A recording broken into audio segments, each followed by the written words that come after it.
डंके की चोट पे तुम भी सुनो शरद पवार, डंके की चोट पे तुम भी सुनो अजित पवार, डंके की चोट पे तुम भी सुनो उद्धव बाबा, राऊत बाबा तुम भी सुनो. ही कष्टकरी विरुद्ध सावकारी तसेच वैचारिक लढा होता. वैचारिक लढा या अर्थानं ह्या लढ्यामध्ये स्वातंत्र्यवीर सावरकर, नथुरामजी गोडसे, डॉक्टर बाबासाहेब आंबेडकर यांच्या विचाराला जे आहे पुन्हा चर्चा ते विचारांची व्हावी देशहितासाठी ही भावना होती. अखंड भारत जे आहे या अखंड भारताच्या विचारातून जे आहे या निवडणुकीची चर्चा व्हावी आणि ही निवडणूक जे आहे सामान्य कष्टकऱ्याला जे आहे सामान्य कष्टकऱ्याच्या न्यायासाठी सामान्य कष्टकऱ्याच्या हातामध्ये जी राजसत्ता कधीच ड्रायव्हर साहेबाच्या, कंडक्टर साहेबाच्या, मेकॅनिकल साहेबाच्या हातात नव्हती शरद पवारांच्या काळात. आणि म्हणून मी म्हणेल फिरवा फिरवी ती काय भाकरी खायला असते, फिरवा फिरवी तिची टिंगल करायला नसते. हेरा फेरी फिरवा फिरवी याच्यातले आम्ही नाहीत. आम्ही फोडणी देतो आणि आम्ही तडका देतो.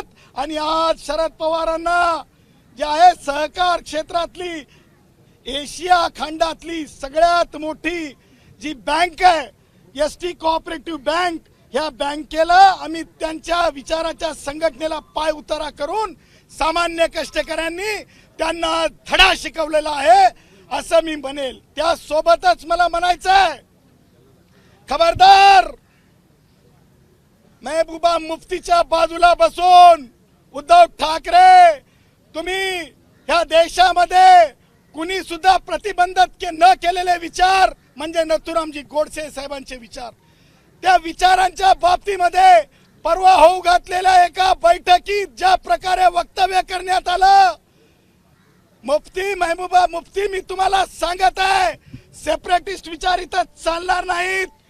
ज्या प्रकारे जम्मू काश्मीर ज्या खुला झाला त्याच प्रकारे अखंड भारताची चर्चा सुद्धा आम्ही महाराष्ट्रामध्ये शरद पवार वैचारिक व्हायरस निर्जंतुकीकरण प्रक्रियेतून आम्ही चर्चेला आणलेली आहे. त्यामुळे सांगायचं तात्पर्य येणारा काळ जो आहे कष्टकऱ्यांना उभा करणारा काळ आहे. आज या निमित्तानं मी सांगू इच्छितो मागच्या उद्धवच्या काळामध्ये कष्टकऱ्यांचे 124 प्राण गेले. ते प्राण माझ्या कष्टकऱ्यांच्या सभासदांच्या डोळ्यासमोर होते.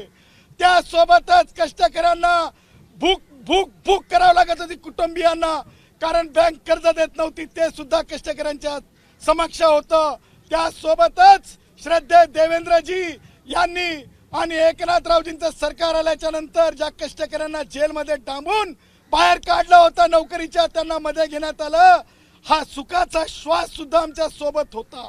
त्यासोबतच गिरीश महाजन सन्माननीय मंत्री किंवा सन्माननीय नगराध्यक्ष महाजन ताई किंवा खासदार जे म्हणजे अमरावतीचे खासदार नवनीत राणा साहेब, माननीय नवनीत राणा असतील किंवा समरजितजी घाडगे असतील आणि तुम्हाला मला सांगायचं आहे साताराचे खासदार उदयनराजेजी भोसले असतील, ह्या सगळ्यांनी ज्या प्रकारे मी त्यांचं खरोखर मी कौतुक करतो. ज्या प्रकारे ह्या निवडणुकीमध्ये जात आणण्याचा काही PWD मध्ये गुत्तेदारी करणाऱ्या संघटनांनी प्रयत्न केला, दारू आणण्याचा प्रयत्न केला, परंतु आमच्या कष्टकऱ्यांनी कपातला चहा मान्य केला आणि दारूला ताडलं. हे सुद्धा आदर्श सांगणारी ही निवडणूक आहे.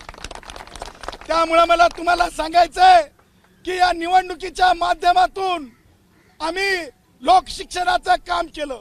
तुम्ही पत्रकार म्हणणार नथुरामजी गोडसेंच्या विचाराच्या बाबतीत आमचं काम आहे लोकशिक्षण देणं. आणि म्हणून आज या निवडणुकीच्या माध्यमातून आम्ही सांगू इच्छितो, ओय जयंत पाटील तुम्ही बँका चालवल्या, शरद पवारांच्या जवळीच्या लोकांनी जिल्हा बँका चालवल्या, लोकांनी आत्महत्या केल्या, कष्टकऱ्यांनी शेतमजुरांनी आत्महत्या केल्या. ह्या बँकेच्या संदर्भानं सुद्धा आम्ही ऑडिट करणार आहोत रिझर्व्ह बँकेकडून. आणि त्या ऑडिट मध्ये तुम्हाला सांगायचं हेच की आतापर्यंत जगातल्या सगळ्या बँकांना अध्यक्ष संचालकांमधून असते, परंतु शरद पवारांच्या मर्जी खातर ही एकमेव बँक आहे इथं अध्यक्ष जे आहे निवडून आलेल्या संचालकांमधून नाही. ही बाब सारखंच जे आहे सहकार खातं असेल, रिझर्व्ह बँक असेल, त्यांनी लक्षात आणून दिली. परंतु जे आहे त्या बाबीवर जे आहे लक्ष करण्यात आलेलं नाही. म्हणून सांगायचं तात्पर्य की ह्या अनेक गोष्टींमध्ये बदल घडवून आणायचा आहे आणि वंदे मातरम म्हणणारा कष्टकरी कधी सुद्धा थकणार नाही, कधी सुद्धा लाचारी पत्करणार नाही. शरद पवार, तुम्ही ज्या प्रकारे कष्टकऱ्यांना divide and rule policy Azad मैदानातून केली, काही सन्माननीय आमदार आमच्या सोबत राहिले, नंतर राहिले नाही, परंतु त्या पुढे जाऊन कष्टकरी कधी तुटला नाही. कष्टकरी कशाची अपेक्षा न करता 17 दिवस मी जेलमध्ये राहिलो, 2 वर्ष निलंबन झालं. तुम्हाला मी सांगू इच्छितो, आज आपल्या माध्यमातून महाराष्ट्राला ह्या एसटी कष्टकरी जनसंघामध्ये 33,000 मराठा आहेत आणि हीच जे आहे महाराष्ट्रानं मान्य केलेली खरी चळवळ आहे. मराठा विषयावर सुद्धा आगामी काळामध्ये स्वतंत्रपणे चर्चा करू आणि आज मराठा आमच्या सोबत आहेत आणि 33,000 मराठा आमच्या सोबत आहेत.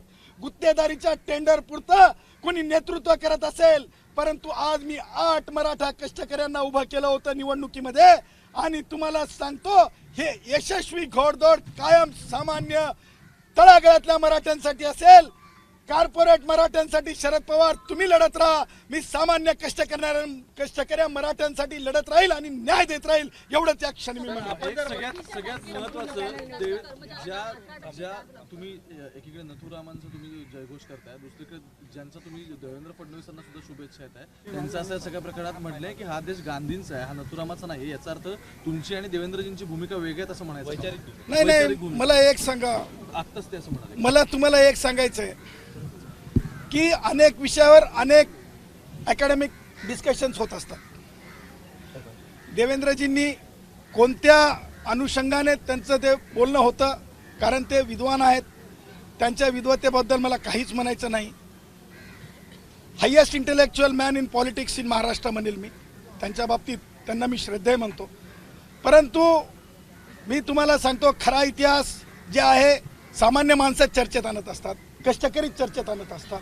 ह्या कष्टकऱ्यांनी जे आहे, मला एक सांगा, कोणत्याच अर्थाने आतापर्यंत जगातल्या कोणत्या पुस्तकामध्ये नथुरामजी गोडसेंच्या बाबतीमध्ये त्यांच्या एखाद्या विषयावर चर्चा होऊ शकेल, परंतु दुसऱ्या अर्थाने या देशाची खांडोळी होऊ नये म्हणून त्यांनी उभे राहिलेत. त्याच्यामुळे तो विचार जो आहे ना, तो प्रत्येकाच्या मनात आहे. तुम्हाला सांगतो, संघटित भारत, अखंड भारत हे प्रत्येकाच्या मनाची भावना आहे. आज बॅरिस्टर एम के गांधीजींची जी भूमिका होती, त्याच्यामुळे आज पाकिस्तान देण्यात आला. काँग्रेस यांची ती भूमिका होती. आज तुम्हाला सांगतो, आर्थिक शोषणाच्या बाबतीत आणि आर्थिक भिकारपणाच्या बाबतीत आज पाकिस्तानचे काय हालत, आज अफगाणिस्तानचे काय हालत. त्याच्यामुळं अखंड भारत हा जो लढा आहे, हा जो विषय, हा चर्चा आहे, ही चर्चेच्या माध्यमातून, आणि तुम्हाला सांगतो आज जो मराठा आहे तो वैश्विक मराठा आहे. तुम्हाला सांगतो, तुम्ही बांगलादेश असेल, पाकिस्तान असेल किंवा अफगाणिस्तान असेल, तुम्ही पाहिलं असेल मराठा आरक्षणाच्या वेळेस सर्व स्तरातून वेगवेगळ्या देशातून पाठिंबा होता. त्यामुळं ही वेळ आहे की या विषयावर चर्चा करण्याची, चर्चा होईल. चर्चा करायला कधी सन्माननीय श्रद्धेय देवेंद्रजी कधी सुद्धा त्यांनी कधी म्हणजे आडकाठी घातलेली नाही आणि चर्चा होत राहील. ओके, एक महत्वाचं, आता नरेंद्र मोदी जेव्हा बाहेर गेले होते त्यावेळी त्यांनी गांधींचं नमन केलं, गांधींना त्यांनी आदरांजली वाहिली वगैरे. एकीकडे ज्यांना तुम्ही मानताय ते जे नेते आहेत ते असं दिसतंय की ते गांधीजींना मानतायत, ते वेगवेगळ्या ठिकाणी जाऊन त्यांना आदरांजली वाहतायत. अगदी आता देवेंद्रजी पण तेच म्हणाले. आणि दुसरीकडे तुम्ही गांधीजींना मारणारी जी व्यक्ती आहे त्याचा उदो करताय असा आरोप होतोय. म्हणून आपण एक लक्षात घ्या, बॅरिस्टर एम के गांधीजींच्या अनेक त्यांच्या निर्णयावर आम्ही चर्चा करू शकतो.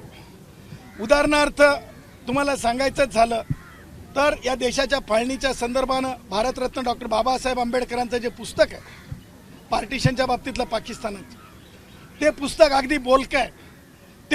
ते पुस्तकाची भूमिका जर आपण पाहिली, मी तुलना करत नाही आहे कुणासोबत, परंतु ही स्पष्टोक्ती तुमच्या लक्षात येईल.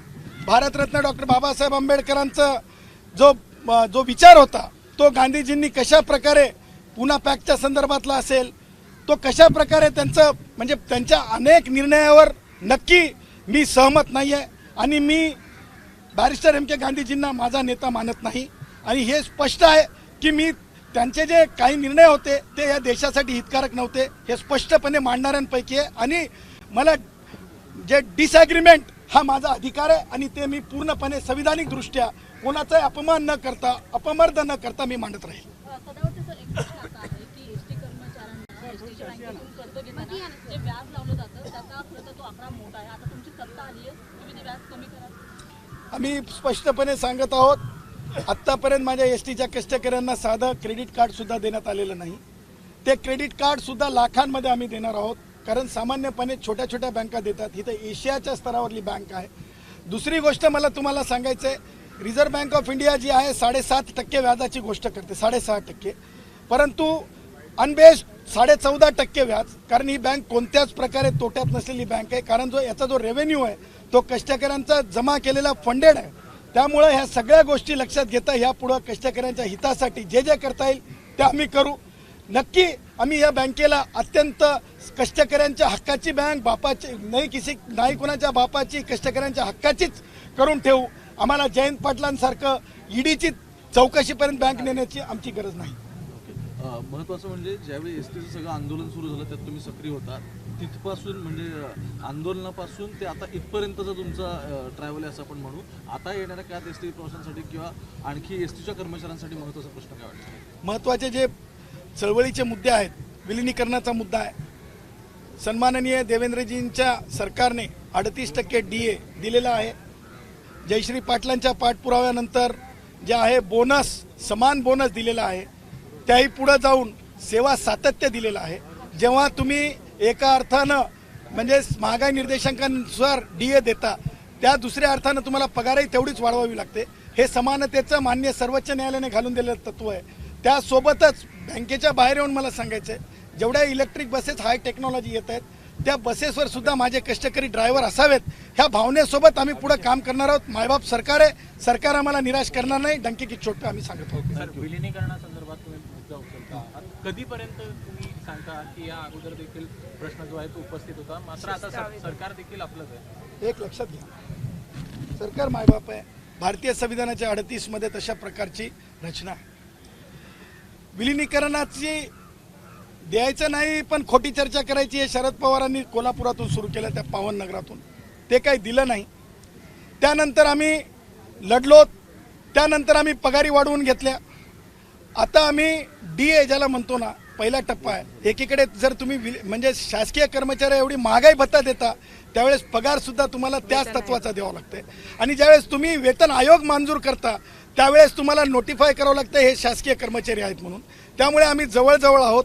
माध्यमांना एवढीच विनंती आहे की आम्ही जवळजवळ असताना म्हणजे केवळ काहीतरी वृत्तामुळे ही चळवळ दूर जाऊ नये. कष्टकऱ्यांच्या हिताची, भुकेची, भाकरीची, लेकरांची, शाळेची, त्यांच्या चिमुकल्यांच्या दुधाची चळवळ आहे.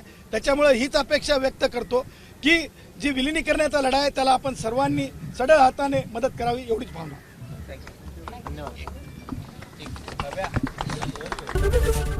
ABP माझा, उघडा डोळे बघा नीट.